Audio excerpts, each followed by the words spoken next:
ہم جو سب سے زیادہ پر امید ہیں نا اللہ تعالیٰ کی رحمت کے بعد، وہ اس بات پہ پر امید ہیں کہ اللہ ہمارے جتنے بھی گناہ ہیں اس اپنی رحمت کے اندر لپیٹ لے گا، کہ ہم نے کبھی کسی غیر کی دعوت نہیں دی. جب بھی دعوت دی ہے رب کے قرآن کی دی ہے، محمد رسول اللہ کی اطاعت اور فرما برداری کی دعوت.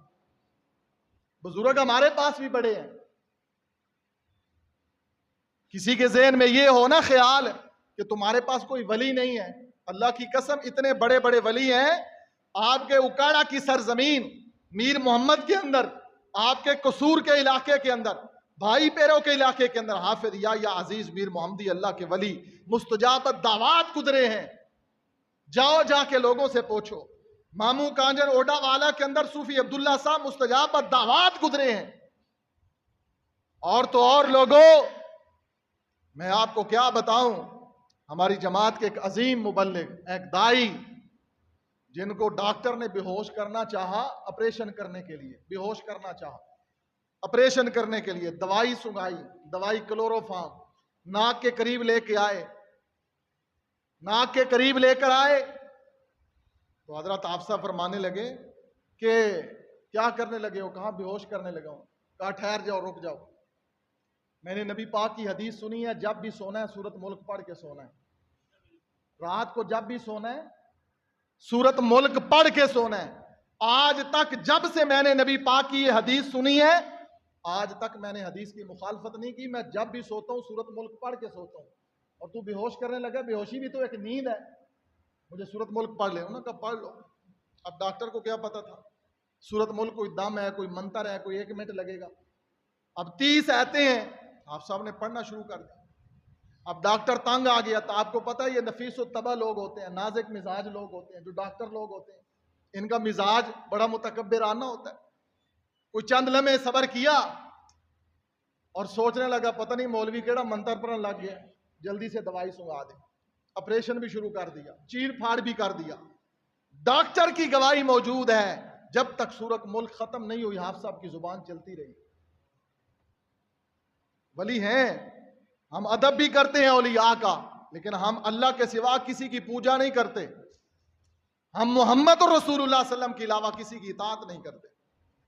کوئی جتنا مرضی بڑے سے بڑا آ جائے، ہم ہر ایک کا احترام کرتے ہیں. اور بقول شاعر کہ دنیا میں جتنے لوگ ہیں احترام کے لائق، ہم سب کو مانتے ہیں مگر مصطفیٰ کو بات. ہمارے پاس محمد رسول اللہ صلی اللہ علیہ وسلم کے علاوہ کوئی ہستی نہیں ہے، مدینے کے علاوہ کوئی بستی نہیں ہے. مکہ و مدینہ ہے اور نبی پاک کی ہستی ہے. بس آئیے، کل ان کنتم تحبون اللہ، میلاد کرانے والے مسلمانوں، فضول خرچیاں کرنے والوں، اس ربیع الاول کا نام بدل کر ربیع النور رکھنے والوں، تم نے اسلام کے اندر کتنی کتنی تبدیلیاں کر دی. اور تم اب بھی یہ امید لگائے بیٹھے ہو کہ میرے نبی تمہیں دیدار کروائیں گے، میرے نبی تمہیں سینے سے لگائیں گے، میرے نبی تمہیں اپنے ہاتھوں جام کوثر پلائیں گے. اللہ ذوالجلال کی عزت کی قسم ہے، میں جذبات میں نہیں ہوں. میں تمہاری خیرخواہی پر سامنے اللہ کا قرآن رکھ کر اپنے اللہ کو گواہ بنا کے کہہ رہا ہوں، جس نے دنیا میں میرے نبی کی مخالفت کی، اللہ کی قسم اس کو میرے نبی کی شفاعت نصیب نہیں ہوگی. اس کو میرے نبی کی شفاعت نہیں نصیب ہوگی. یہ درد ہے ہمارا، ہمارا سینہ پھٹتا ہے. ہم نے آپ سے کچھ نہیں مانگا، نہ مانگیں گے، لیکن ہمارے درد کو سنو تو صحیح، تحقیق تو کرو، اس دنیا اس میدان میں آؤ تو صحیح. ابو بکر سے پوچھو، تمہیں ابو بکر سے بھی بڑھ کر محبت ہے؟ ابو بکر صدیق سے بڑھ کر تمہیں محبت ہے؟ جو ابو بکر رو رہا ہے، میرے نبی کے چہرے پر آنسو پڑے، گرم گرم آنسو صدیق کے. میرے نبی نے فرمایا ابو بکر کیوں رو رہا ہے؟ فرمایا محبوب، پہلے سراقہ ہمارا پیچھا کر رہا تھا تو مجھے ڈر تھا سراقہ ہمارے تک پہنچ نہ پائے. اللہ نے رحمت کی اور سراقہ کے گھوڑے کے دونوں پاؤں زمین میں دھنس گئے، اور اب کافروں کے پاؤں میں وہ دیکھ رہا ہوں غار کے سامنے. ابو بکر کہنے لگے اللہ کے نبی، وہ غار کے سامنے مجھے کافروں کے پاؤں نظر آ رہے ہیں، مجھے ڈر ہے کوئی کافر ہمارے تک پہنچ نہ پائے. اللہ کے نبی مجھے اپنا ڈر نہیں ہے، میں تو آپ کے ساتھ چلے ہی اس لیے ہوں کہ میرے محمد رسول اللہ صلی اللہ علیہ وسلم کو راستے میں کوئی ضرورت پیش آئے اور میں ابو بکر آپ کے ساتھ ہوں.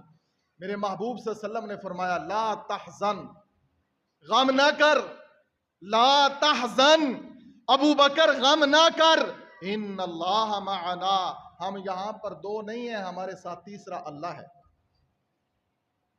اور یہ الفاظ، یہ ادائیں میرے محبوب کی زبان سے پہلے نکلی، رب نے بعد میں قرآن بنایا۔ لا تحزن ان اللہ معنا، رب کو یہ الفاظ اتنے پسند آئے۔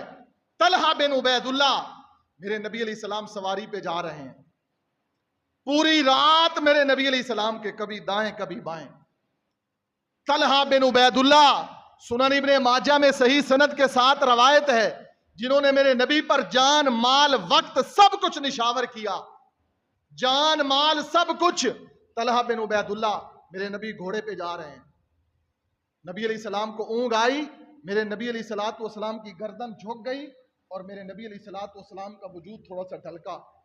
حضرت طلحہ دائیں طرف سے آئے، میرے نبی کو ہاتھ سے اوپر کر دیا، میرے نبی پھر سو گئے۔ سواری پر چلتے چلتے رات کے وقت بائیں طرف نبی علیہ السلام کا سر جھکا اور میرے محبوب علیہ السلام کا بدن مبارک، وجود مبارک بائیں طرف ہونے لگا، تو طلحہ بن عبید اللہ رضی اللہ عنہ بائیں طرف آ گئے۔ صبح کا وقت ہوا نا، تہجد کا وقت، میرے نبی علیہ السلام سواری پر جا رہے ہیں اور سو رہے ہیں۔ یہ اللہ تعالیٰ کی سکینت اور رحمت ہے کہ میرے نبی جہاد کے لیے ہو، دشمن کا خوف بھی ہو، اور سواری اور گھوڑے اور اونٹ پر جا رہے اور نیند آ رہی ہو، یہ اللہ کی رحمت ہے۔ کبھی اونٹ گھوڑے پر بھی کسی کو نیند آئی ہے؟ اونٹ گھوڑے پر بھی کبھی کسی کو نیند آئی اور دشمن سامنے ہو؟ یہ میرے نبی کی طمانیت تھی، سکون تھا، اطمینان تھا، یہ رب کی رحمت تھی۔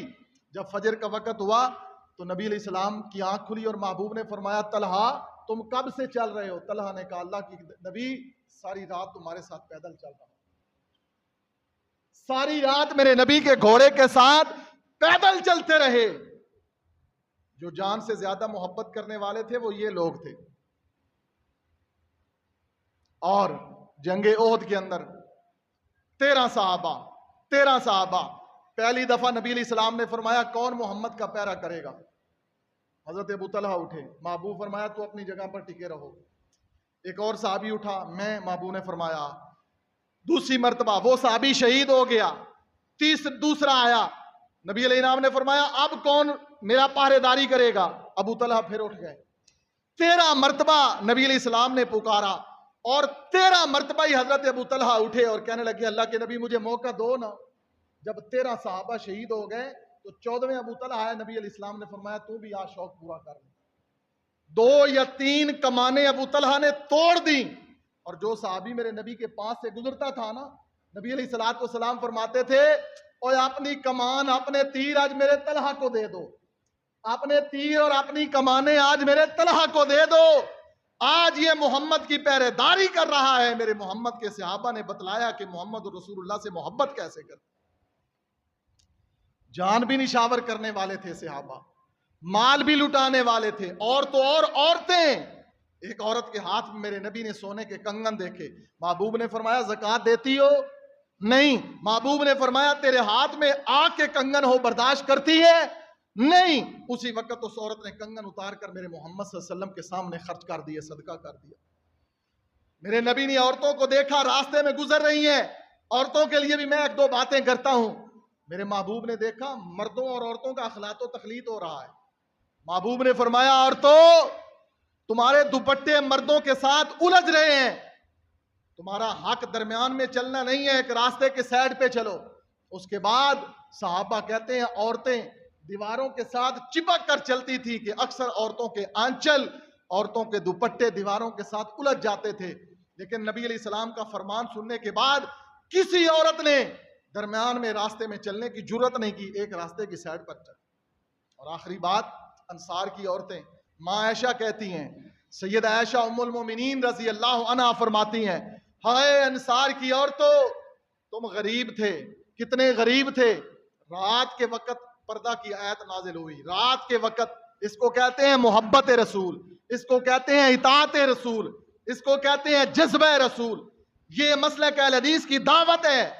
ہمارے پاس محمد اور رسول اللہ صلی اللہ علیہ وسلم کے علاوہ کوئی ذات نہیں ہے۔ ہم لوگوں کو یہی دعوت دیتے ہیں کہ میرے نبی علیہ السلام کی اطاعت و فرما برداری اور محبت کرو۔ انصار کی عورتیں نے ایت رات عشاء کی نماز پڑھنے آئی نا، رات عشاء کی نماز، تو انصار کی عورتوں نے پردے کی آیت سن لی، قرآن کی آیت سورت نور میں آ گئی، اللہ رب العالمین نے حکم دے دیا، اے میرے نبی صلی اللہ علیہ وسلم اپنی بیویوں سے کہو، بیٹیوں سے کہو اور مومنہ عورتوں سے کہو، من جلابیبہن، اپنے جلابیب، اپنے پردے، اپنی چادریں اوڑھ لیں، آج کے بعد پردے کا حکم نازل ہو گیا۔ ماں عائشہ کہتی ہیں رسول اللہ کی اطاعت، رسول اللہ کی فرما برداری، ساری رات عورتیں انصار کی جاگ کر اپنے گھر کی ٹاکیاں اکٹھیاں کرتی رہیں، ٹاکیاں، غربت تھی نا، ٹاکیاں اکٹھی کرتی رہیں اور جوڑ جوڑ کر سلائی کرتی رہیں۔ فجر کی نماز کے وقت جتنی عورتیں مسجد نبوی میں آئی تھی پردہ کر کے آئی تھی، عشاء کی نماز پردے کے بغیر اور فجر کی نماز پردے کے اندر، اس کو کہتے ہیں اطاعت رسول۔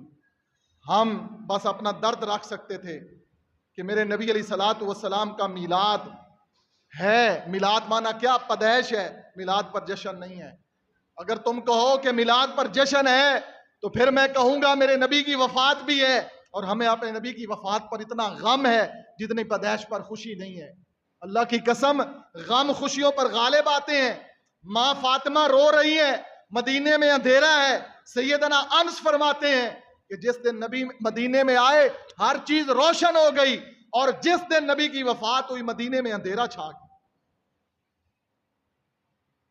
اب فیصلہ تمہارے اوپر ہے، اللہ سے دعا ہے کہ اللہ رب العالمین ہمیں نبی پاک کا سچا تابع دار بنائے، اللہ ہمیں سچی محبت نصیب فرمائے، آقا علیہ السلام سے اس محبت کا بدلہ ہمیں اللہ جنت کی صورت میں نصیب فرمائے۔ اقول قولی ھذا استغفر اللہ لی ولکم ولسائر